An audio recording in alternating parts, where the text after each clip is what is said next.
Hello, BookTube. All right, we're doing our 12.3K Q&A, and we are up to part 3, I believe. We're up to Mike Cruise, who says, hello from my dogs and I. Hello. Although I should point out, that is a mistake. It's a common mistake, the most common mistake in English. You see it on everywhere from printed works to talking heads on news channels. It's my dogs and me. And the easiest way to know how to do that correctly is to remove the two things after the preposition and just have one. Just leave yourself, the reference to you. You would never say hello from I, right? The only thing that's throwing you off is that you have the two things in there, my dogs and I.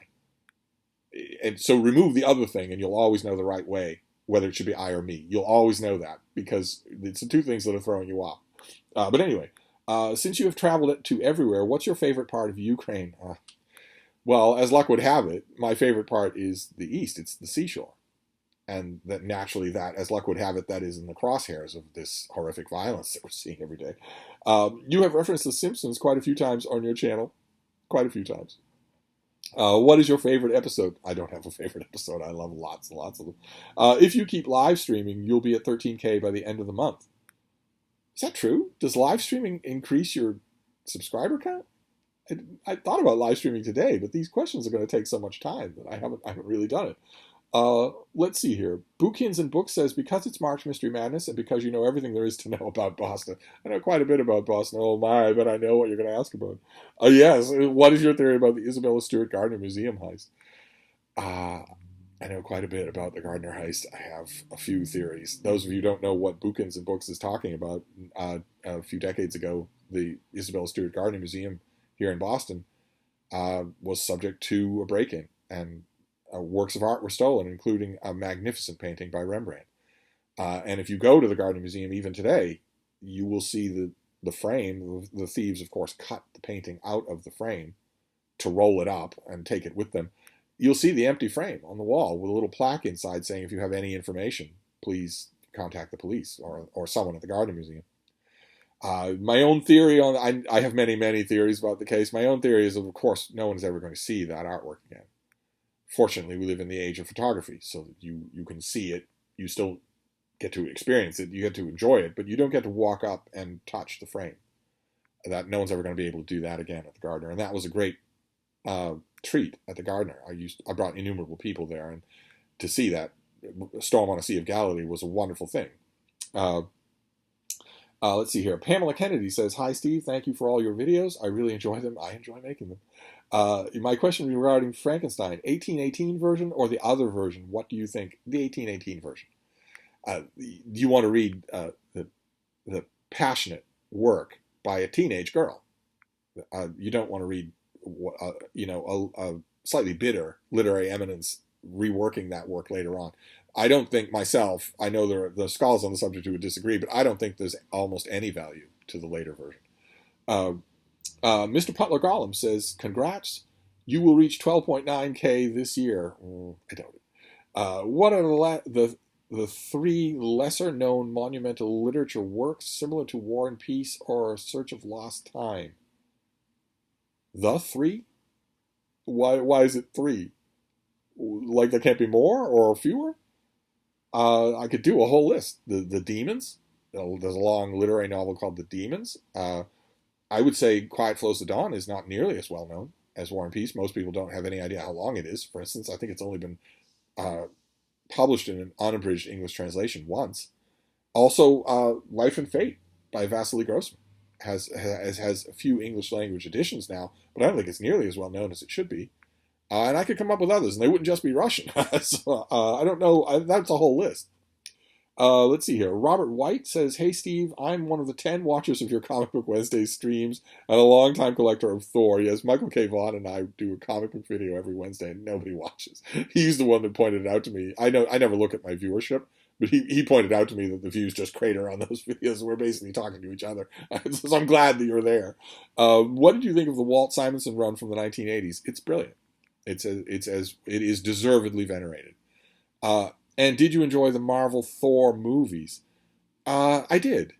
I did enjoy the Marvel Thor movies. I had my problems with them. The Thor mythos from the comic books introduces a major problem into the Marvel Universe. And I don't think the Thor movies knew they had to address that problem, but I don't think they did a good job of it. And that problem is Odin, Thor's father, who in the comic books for 70 years, it's not just that he's an older and wiser god than Thor, it's that he commands a vast amount of power.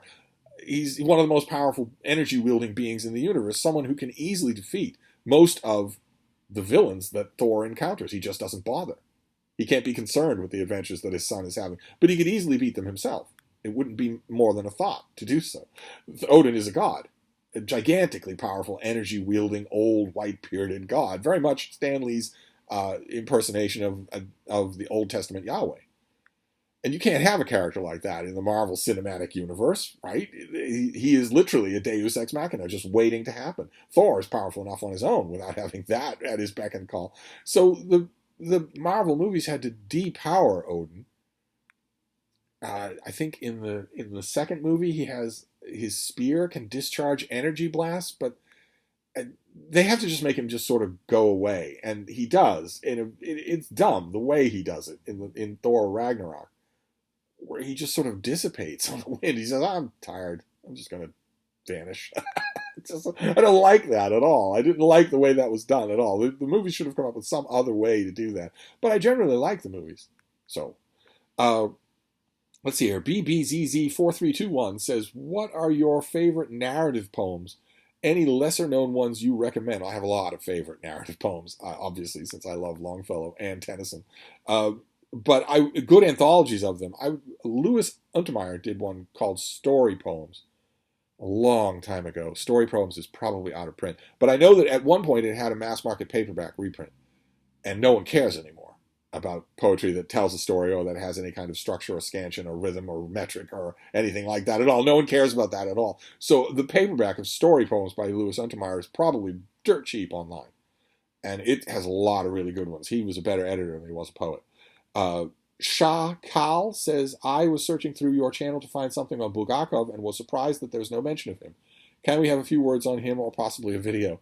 A video would probably be a good idea down the line. I'm surprised I didn't do a Penguin Classic on The Master and Margarita. Thought I did. He's not one of my favorite Russian authors, and I know that he is widely beloved, so maybe I need to revisit him. Let's see here. Ray Tostado says, "Hi, Steve. Number one, did you enjoy Thomas Jefferson's Education by Alan Taylor?" I did, very much. And I wrote a review of it. I'm never going to remember to include it on this Q&A, but you can find it. Just in this is in all cases, just type in my name, the author's name, the name of the book into Google, and you'll be able to find out whether or not I reviewed it. But I reviewed it. But I liked it, yeah. And number two, have you visited the last bookstore in Los Angeles? Yes. Leo Percara says, "Hello, Steve. How do you know an actor is a chain smoker? Is it the shape of their mouth, their tone of voice? Is it that every actor smokes?" Well, almost every actor does, but the key thing with my frequent refrain about actors and smoking is that is something that Big Tobacco has conditioned you not to believe. Big Tobacco spent billions and billions of dollars in all kinds of fields to create the impression that alone of all the chemical addictions, smoking is invisible. That you won't know someone smokes unless you catch them doing it. "Oh, You Caught Me" is in 15 rom-coms that I can think of off the top of my head. It's in The West Wing. It's in a bunch of historical dramas. That moment where a character encounters another character who is smoking, and the character who is smoking says, "Oh, you caught me," designed to reinforce the narrative that if you didn't catch that person, you'd never know that they smoke. And that line is never innocently in any of those productions. Big Tobacco watches and pays. That line occurs in The West Wing, and it costs $35,000 to get it there. Instead of moving on to dialogue, the character has to say that, and that is to create the impression that Big Tobacco wants you to have, which is that this addiction is invisible, it's not detectable otherwise. When all drug addictions are easily detectable. They all leave physical signs. All of them do. So it's not hard to pick them out. Once you know those signs, it's not hard to figure them out. There's a long list of them. It's not just the shape of the mouth. It's lots of other things too. It for instance, has particulate metal.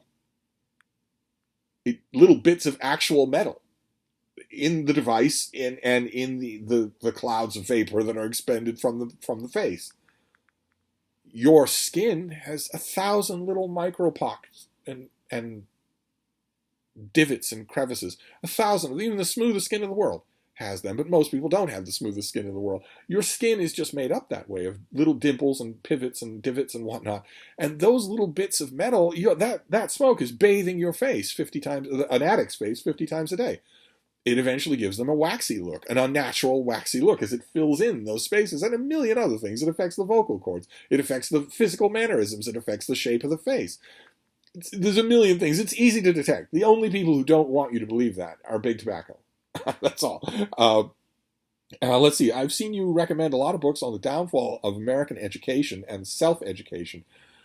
Where do you think all these are going, and will it affect universities in the hard sciences? It's already affecting universities in the hard sciences. There are already students who told their teachers, I'm having a bad mental health day, so I'll sue you if you make me learn this, but I still want a good grade. There are already students who've told their teachers that they think that 2 + 2 = 4 is white colonialism. that math is racist. There are already students who said that and threatened to sue. The threat of legal action, the threat of busting you out of a job that you worked hard to get and you're not qualified for anything else, hovers over all of this. It will certainly affect the hard sciences. If you don't bounce Twitter morons like that out of your class, then you allow them to stay. If they stay, they get to affect things. It's as simple as that. Not just in the hard sciences, but all just everything in general. And on top of that, there's a more sensitive subject, a more touchy subject that I'm not quite so censorious about, which is high schools are dangerous places, very dangerous places to send your kid, which has led to a huge rise in homeschooling. And that leads to very bad education. Most homeschooling is very bad. It's very poorly done. Rare occasions happen where it's good, but mostly not. And with a parent like that, what am I supposed to say to them? You're not qualified to do this, so you shouldn't, is on one side of the equation. On the other side of the equation is send your kid to a shooting gallery where, they're just a sitting duck for, I don't know how to reconcile that. But yeah, education in this country has been going downhill for a long time. And it will of course have real world consequences. It will of course have real world consequences. The minute you have a hiring requirement at a research tank in physics to improve nuclear energy, the minute you get someone in that process who's going to be hired because of demographic traits trumpeted on Twitter, but who says they don't believe in the theory of relativity because Einstein was white, the minute you know what the future of your hard sciences looks like in your country, and the minute you know for sure that sound you hear in the wind is all the responsible countries in the world laughing their heads off at you. It's a general subject, but I think there's lots of doom and gloom on the horizon. Fortunately, it's not really going to matter in the short term in America. It's not really going to matter. Anyway,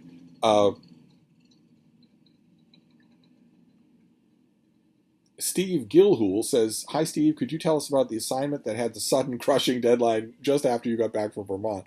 How was such an unrealistic amount of work foisted upon you? Unrealistic for a normal human, that is. Is it something that we mere mortals can find and read? You will be able to read it in just a few weeks. And it happens. These things happen. The only thing that made... I had one crushing deadline sprang upon me while I was in Vermont. And I took it in my stride thanks to the Richardson family, who are such wonderful hosts that they know that I'm a boring guest. They mostly invite me for free anyway, so it doesn't really matter. So I was a little less available for ribbing, a little less available for late night talks over wine for a couple of days. And, I've had hosts that would have been offended by that, and it never crossed their minds. It was just, they knew they were inviting a writer. They knew that was going to happen. But the second thing, the reason why it was monstrous and unrealistic, was because the person who imposed it thought they were imposing it on a team, not an individual. And that's a little bit vague, but nevertheless, they thought that it was being work that was divvied out among a lot of people. And it wasn't. It was all one person. Fortunately, that person was the fastest gun east of the Pecos. So it all worked out just fine. It's distant memory now. The deadlines I have, this is Sunday. Tomorrow is the beginning of the work week, so I have deadlines today. They are mere rose petals on the brook compared to that nightmare. That nightmare is long over. Gunnar says, Hey, Steve, did you hike in the Alps And did you ever get surprised by a storm while on a mountain? Okay, the first part gets a Steve eye roll. Did I hike in the Alps? Well, ask yourself this question. Are the Alps in Australia? No? Then I did. I haven't been to Australia. I've been everywhere else.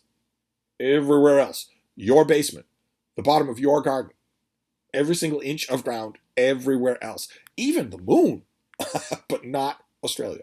Okay? but in answer to your question, yes, I've been caught by sudden storm. Mountains are notorious for that. Although, I have to say, I know the Himalayas are far more picturesque, and the Alps are far more picturesque. But I have to say, the worst and most unpredictable storms that I've ever encountered were in Mount Washington, right here in the United States. Mount Washington is a little bit notorious for that, so is Mount Rainier, but Mount Washington especially so. And I didn't believe it until it happened. And it did. So yeah, I've been caught by surprise many times. Jack Hanlon says, "Hey Steve, I've noticed the other day that your 12K plus channel is approaching its 5 millionth view, very likely this month. Would you consider doing a 5 million Q&A? I would. How do I find that information? 5 million views. Good Lord. How do I find that information? Well, if I can't find it, just one of you let me know that it happened, and we'll do a 5 million Q&A. Maximus Stedich says, "What do you think most contributes to the quality of a film? Script, director, what have you?" Has it reached the state of things here that we say script, director, and then we shuffle everything else under what have you? Is there something major that you're shuffling under what have you? What could it be? Oh, I don't know. The acting. The acting. Directing doesn't matter. Scripting doesn't matter. It's the acting that matters. The acting is the thing you're brushing under the umbrella of what have you. The acting is what most contributes to the quality of a film or a stage play. Manbro Joho says, "What is your favorite biography of Alexander Pushkin?" T.J. Binion's would be my favorite. What is your opinion of James Jones and his World War II trilogy specifically? I like him. He's prone to loving the sound of his own voice, so you're going to notice that. He was a terror to edit, and his books show it, but I like them, generally speaking. What do you think of William Gass's nonfiction? I imagine you're not a particular fond of his fiction. I'm not fond of his fiction. I'm not all that fond of his nonfiction either. I think he was a real... some of it is very good, but I think he was a real master of writing a lot about nothing.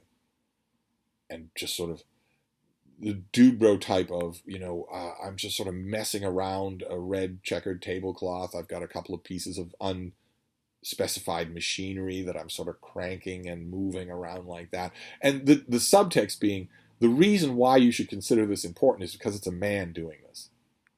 I'm a man, and I'm just sort of manly doing this. I've got these kind of thoughts that I think, and it's always with a capital T. And that sort of stuff wears thin on me really fast. I don't care who you are, how many Dude Bro fans you have. If you're writing a 30-page essay about the thingness of something, I want to know, what's your point?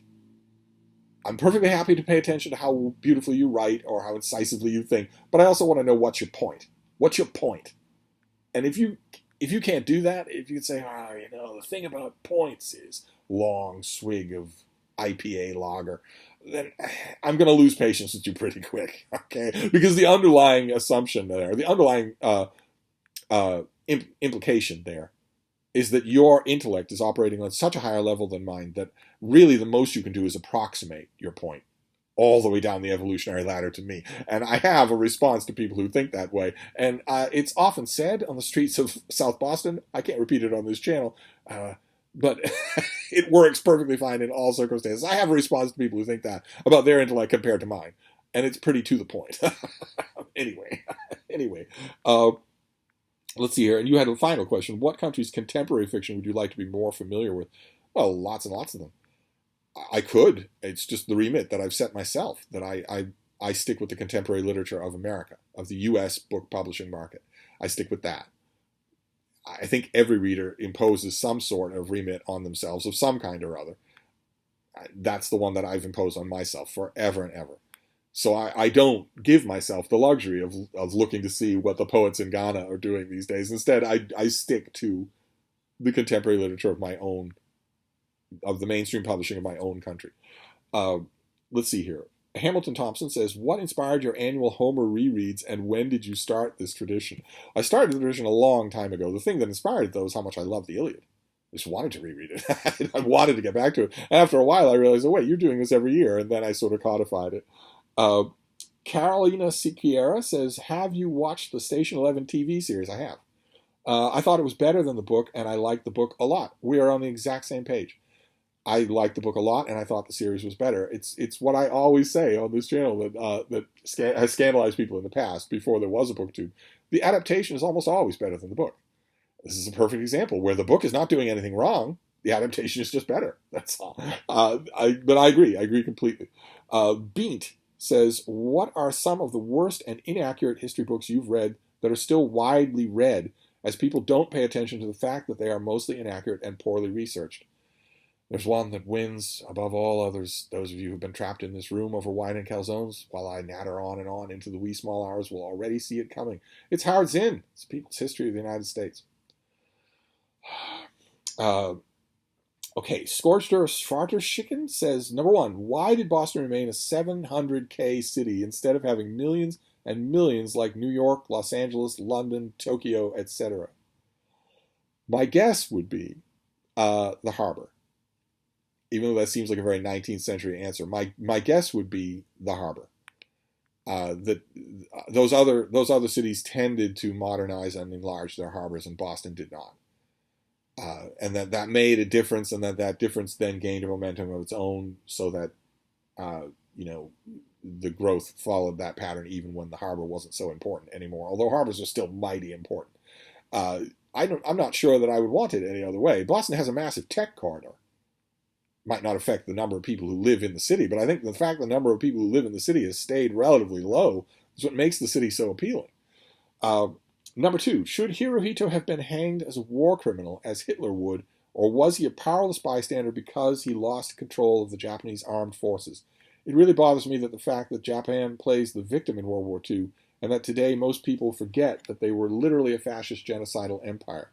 Okay, we seem to have answered your own question there, but I think if anybody has more of a claim to being a powerless puppet, it would be Hirohito. So I'm not sure that hanging. I don't. In order to justify hanging, I think you would have to be able to prove that he could affect his country's policy to a greater extent than I think the documents show he could. So I don't know about that, but a war criminal definitely. Number three, should women be forced to register for being drafted into war during a national emergency like all men are? I think they should. Of course they should. Yeah. Enjoying the rights you have in a liberal and illuminist society without the duties that accompany it is simply privilege. You seem to be answering your own question. I thought I cautioned people about this here, that no grandstanding, no soapboxing, just because I'm going to read everything, that takes up time, and you're not done. Every right without a duty is a privilege. Congress tried to pass a law last December to make the law of registering gender equal and not demand only men do it, but it was rejected. Well, the question buried in there is one on which I think we agree, which is that, yeah, it should. There are plenty of things that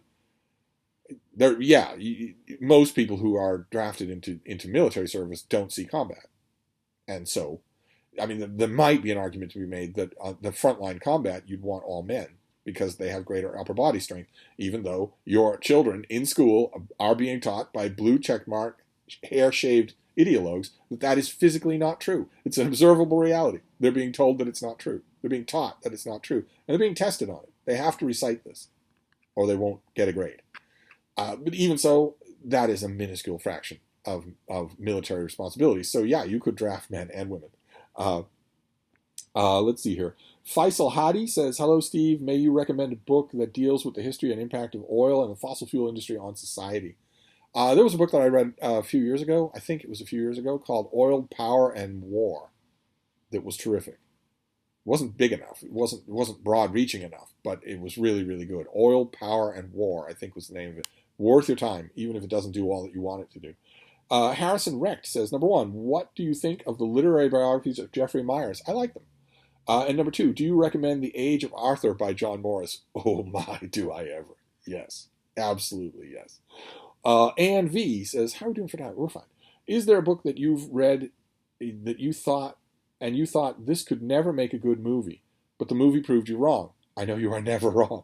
Oh, and can you sit 2 feet to your left so we can hear you talk and admire the bean at the same time? Well, there she is. There she is. There's my baby. Hi, baby. Who's the baby? Oh, oh, really? She's a little bit on the dejected side because there's rain all over the place today. It's not raining at the moment, but it could happen at any time, and I think it's due for the next 2 days. She hates the rain. But in answer to your question, yeah, it's happened many, many times. Foremost example in ages past was Gormenghast, which was made into a production with Judi Dench and Christopher Lee that I really liked. But the biggest example would be Lord of the Rings. I had no idea. I was familiar with the Ralph Bakshi Lord of the Rings, and Rankin and Bass and whatnot, but I didn't think that you could do a movie trilogy of Lord of the Rings that would have anything like the sweep of the books, that would feel anything like the sweep of the books. And Peter Jackson proved me wrong. So yeah, it happens, and it can happen, definitely. Geo Craftsman says, hello, Steve. You have mentioned Warhammer a few times, and I believe you've said you've read a number of books in that universe. Just a couple, not a number. What do you think about the accusations, if you've heard of them, of the Warhammer universe being fascist? At least in a way that implies anybody who enjoys it is fascist by proxy. I understand you probably don't know as much about the universe as many other people, but then again, you probably know a lot more of the people hyping up these accusations. I've seen the accusations. I've watched the YouTube videos.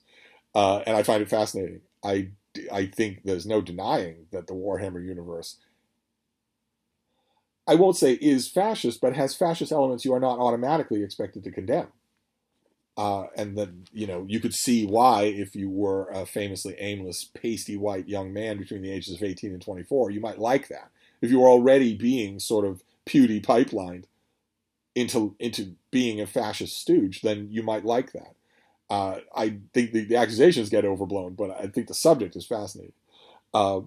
Let's do a couple more here. Steve Austin says, what is your favorite character in A Song of Ice and Fire? The Dire Wolves.